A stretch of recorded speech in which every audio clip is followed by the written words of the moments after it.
NCERT new book से circles chapter की आप करेंगे theorem 9.10। The sum of either pair of opposite angles of a cyclic quadrilateral is 180 degree. मतलब क्या हुआ, देखिए समझते हैं।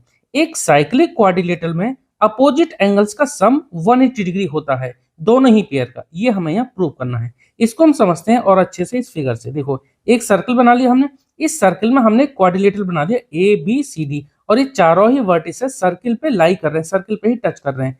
ऐसा क्वाड्रिलेटरल जिसके चारों वर्टिसेस सर्किल पे ही लाई कर रहे हैं उसको हम बोलते हैं साइक्लिक क्वाड्रिलेटरल। ठीक है, अब हमें यहाँ ये प्रूव करना है कि अपोजिट एंगल, जैसे कि एंगल ए और एंगल सी, इन दोनों एंगल का सम 180 डिग्री होगा। ऐसे एंगल बी और एंगल डी, इन दोनों एंगल का सम 180 डिग्री होगा। ये हमने यहाँ टू प्रूव में लिख दिया। ठीक है, कंस्ट्रक्शन करेंगे तभी हम इसको प्रूव कर पाएंगे। तो कंस्ट्रक्शन हमें करना पड़ेगा कैसे, ए को सी से यानी कि इस क्वाड्रिलेटरल के दोनों डायगोनल को जोड़ देते हैं। दोनों डायगोनल यानी ए सी और बी डी, इनको ज्वाइन कर देते हैं। चलिए कर देते हैं, बी और डी को मिला दिया, ऐसे ही ए और सी को मिला दिया। अब यहाँ पर हम एक थ्योरम यूज करेंगे, थ्योरम 9.8 जो हमने पढ़ी थी। क्या थी, angles in the same segment of a circles are equal. जैसे देखो, ए बी एक कॉर्ड है, तो ए बी कॉर्ड पर एक ट्रायंगल जैसे बन रहा है ये ए सी बी, तो यहाँ ये जो एंगल बन रहा है ना, ये एंगल इस एंगल के बराबर होगा। देखो, जैसे ए बी कॉर्ड पर एक एंगल बन रहा है हमारा ए सी बी, ऐसी एक एंगल बन रहा है हमारा ए डी बी, तो ये एंगल दोनों आपस में इक्वल होंगे। ठीक है, तो एक तो हम यहाँ पर ये यूज करने वाले हैं, इनको नाम देते हैं एंगल 1 और इसको नाम दिया हमने एंगल 2। ठीक है, तो हम यहाँ पर, अच्छा पहले तो कंस्ट्रक्शन लिख देते हैं। कंस्ट्रक्शन हमने लिख दिया ना, तो जॉइन ए सी एंड दूसरे डायगोनल का नाम क्या है, बी डी। ठीक है, कंस्ट्रक्शन हो गया। अब इसके आगे एंगल 1 इक्वल टू एंगल 2 लिख देते हैं। Angle 1 equal to angle 2। Reason क्या होगा इसका, angles in the same segment of a circle are equal. ठीक है, angles in the same segment, angles in the same segment, angles in the same segment of a circle are equal. ठीक है, और ये जो हमारा रिजल्ट आया, ये जो हमारी इक्वेशन है, इसको हमने नाम दे दी क्या, फर्स्ट। ऐसे ही देखो, जैसे ए बी कॉर्ड पर ये एंगल 1 और एंगल 2 बन रहे थे, इस तरह से ये ट्रायंगल बना, दूसरा ट्रायंगल ये। इसी तरह से देखो जरा, इस बीसी कॉर्ड पर ये बन रहा है हमारा ट्रायंगल ये, यानी कि ये वाले एंगल की मैं बात करूंगा।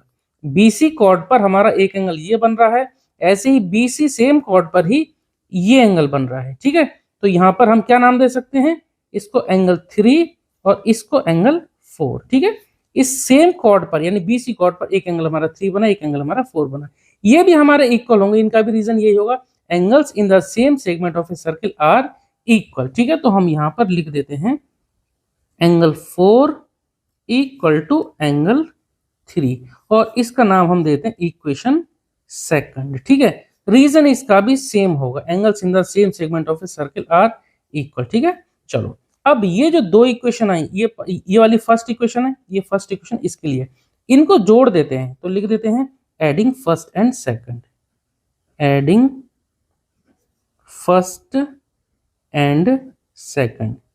देखो जरा, इन दोनों को जोड़ेंगे तो क्या आएगा, एंगल 1 प्लस एंगल 4।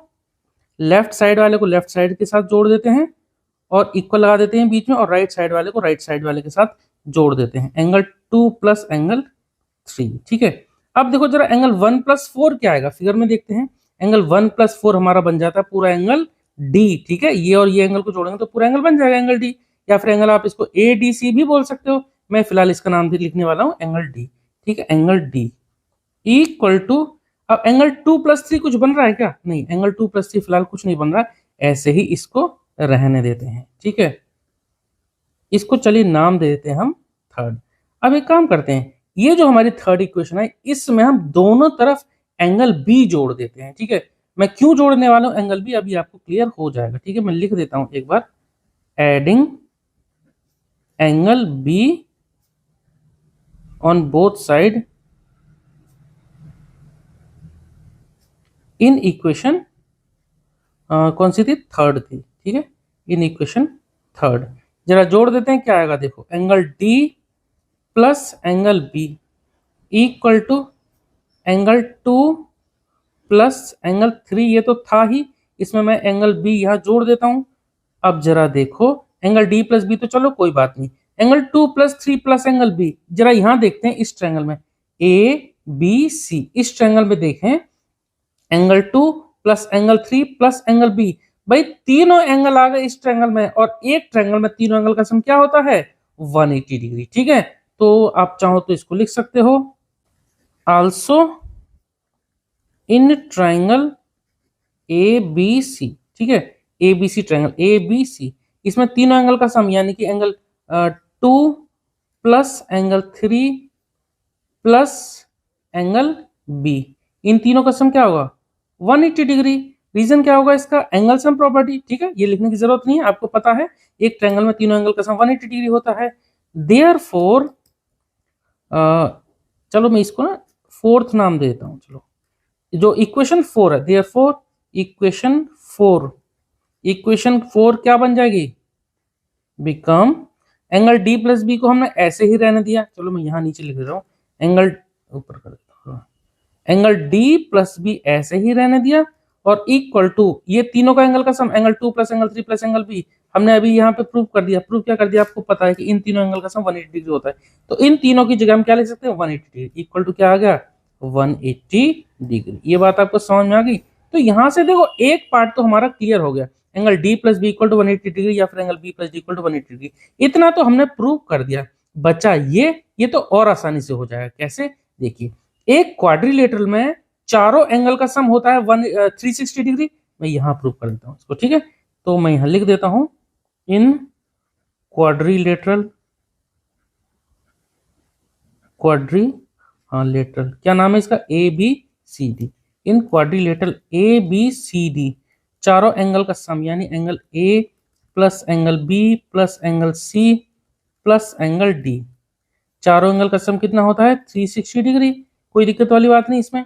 और एंगल डी और बी एंगल, या फिर इसको आप एंगल बी प्लस डी बोलो, दो एंगल का सम हमने 180 डिग्री पहले ही प्रूव कर दिया है।